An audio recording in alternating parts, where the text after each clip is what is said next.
Hey guys, my name is Kiera and thank you for purchasing this course. This is the master class and we'll be going over from lessons chronologically, starting from Illustrator, going into logo illustration, and really moving on from there. A little bit about me. I've been doing branding for a couple of years now for some studios in Toronto, and now I'm really heavily into animation, and that's pretty much it.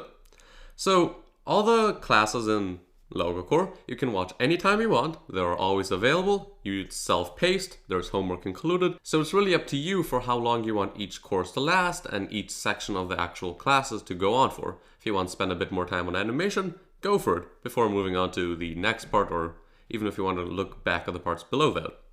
If you ever have work you want some feedback on, let's say you have this crazy animation idea and you just don't know how to put it on paper, or you just want some feedback on your logos or how much to price a client, there is always this button right here, submit your work for feedback, and I'm always more than happy to assist you however I can. I should usually get back to you within the same day, no promises, but that should be usually okay. And I'm always here to give you, again, help for anything you need, if you don't understand a lesson, or again, if you just want to see what I think of your logo before sending it to a client. Feedback is really important in this industry, just because we always need that fresh pair of eyes to see what we did wrong or if we can do something better with our work, and it's a really good way to improve. So I encourage you to always dribble around some ideas with me and maybe I can help you out. So let's start off with actually what tools we're going to be using, how to use them, and just a really slow dive into the class. So we'll be using two tools mainly in this class. It's Photoshop and Illustrator. So let's do a quick roundabout of what the differences between those programs are. So with Photoshop, it's really a bitmap editor, meaning it's really meant for pixels that aren't gonna be enlarged, scaled, but mostly just cropped and edited. So what that means is that, let's say you take a picture on your iPhone or a Samsung, whatever, and that photo comes out. If you enlarge that photo, it starts to get blurry, and that's because Photoshop is resolution dependent. How you took the picture, that resolution you took it at, that's how that picture is always going to be. You can't scale it up, otherwise you're going to start losing the resolution. You can scale it down, of course, but once you scale down, you can't scale up. And this is Photoshop, and we can see here this is the regular UI, and here's what I mean when I say it's a bitmap editor. So at 100%, well, roughly, we see the number right here. The logo is pretty crisp. You don't see really any flaws or blurriness with it. And that's the resolution we set it at. When we actually went to File, New, and we set the resolution, the 500 pixels by 200 pixels. So that's what it's meant to be at. And if we start enlarging it, it's going to get blurry. And this is what I mean. So let's say I'm just going to start scrolling in. So at 400%, we already see these jagged lines come in. And that's no good. And if we start zooming in more and more, we see that this logo is defined by just a series of pixels. And if you're printing this out, let's say this was the original, but you really enlarged it for the client. If we're going to be printing this out, it's going to get really blurry. And for the client's sake, you don't want them to have blurry menus, blurry car wraps, and everything on their brand is just blurry. That's no good. So for this reason, we're going to be using Illustrator. Now, this is the same logo, except in Illustrator. And now, look what happens. We can zoom in, we can zoom in, we can zoom in, we can zoom in, and it still remains crisp. Because Illustrator is more of a math-based program. There aren't really any pixels. They're just points defined by curvatures, and you can set it at whatever resolution you like. And when you actually save it out as a PNG, you can choose any resolution that you can think of, and it'll be crisp and clean at that particular size. So again, if you're printing it for a business card or even for a plain wrap, it's always going to be crisp, and that's what we want at the end of the day. So we'll actually still be using both programs though, because even though Illustrator is great for creating these resizable graphics, you can't really send that graphic to a client that easily, because if they don't have Illustrator, they won't be able to open it up. So we'll still be able to bring our actual graphics into Illustrator and just save them out as PNGs, change the colors on them, slap them into t-shirt mockups, and really just play around from there. And I'll teach you that all as we go along in the course. What I want to quickly go over right now is just how to transfer those images from one program to the other. And it's not that hard. So let's say that we have this logo core and we did this in Illustrator. We can just select it, and I'm just clicking and dragging with just the regular indirect selection tool. We can just do Command C.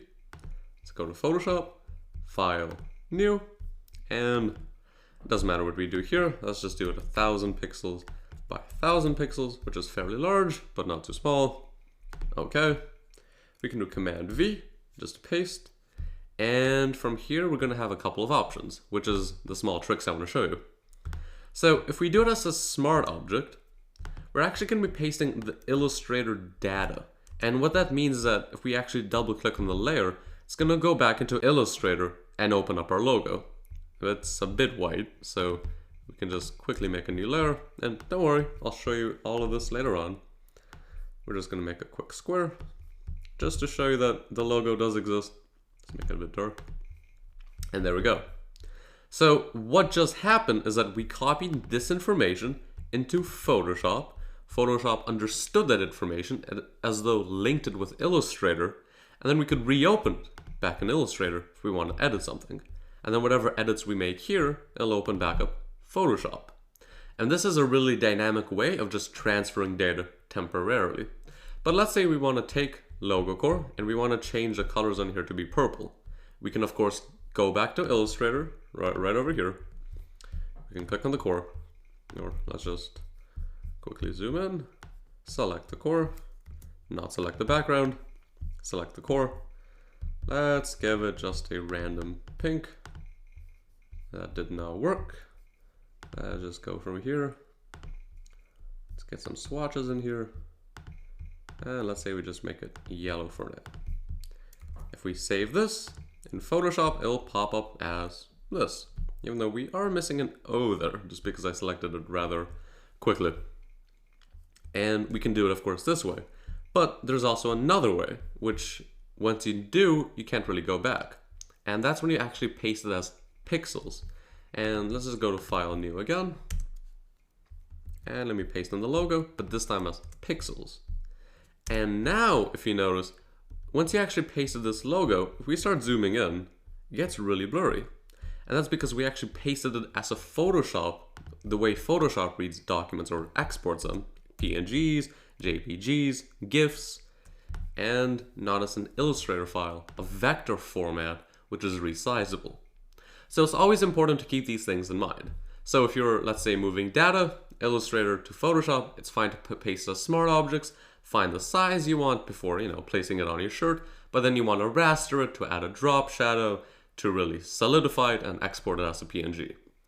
And if you want to go the other way around, that also works, because we can always take this logo, or more importantly this logo, and we can just drag it into Illustrator. And there we go, we have the logo from Photoshop to Illustrator. But it's still in its crappy non-resizable format, so if you zoom in, it'll get blurry incredibly fast. But there are a few tricks to actually go around this. And what this means is that Illustrator has its own way of interpreting if it can guess how that vector file should be laid out. And I will go over this in the future, but because we want this to be vectors, since this isn't a vector-based program, Illustrator, we can try to image trace it. And it usually won't work out that well. I've only seen success with it if it's very basic icons like hearts or thumbs up icons or social media symbols. But let's try to trace it. And all I did was, again, click the logo, gonna hit on this little arrow, click high fidelity photo, and it didn't work. We can also try again with maybe a black and white, also didn't work. But let's say we can actually grab a quick heart icon. So let's just grab a heart icon. And this would be a PNG image, because this isn't from Illustrator, this is just a Photoshop, and we see that because it ends with a PNG. We can go into Illustrator, copy this image, and now if we image trace, you'll see that Illustrator actually guesses what this vector should be. So as though it almost converts the file for us. And then we can go back in, we can expand it, we can delete away these white areas, change this, let's say, to a blue. Again, have to select swatches. Let's just quickly choose this one. Now if we zoom in, you'll see that the edges never lose their sharpness. Though you'll see, just because Illustrator tried to guess what it's, it's trying to guess the actual shape of this thing, these points aren't too accurate, so you'd have to go in and delete them.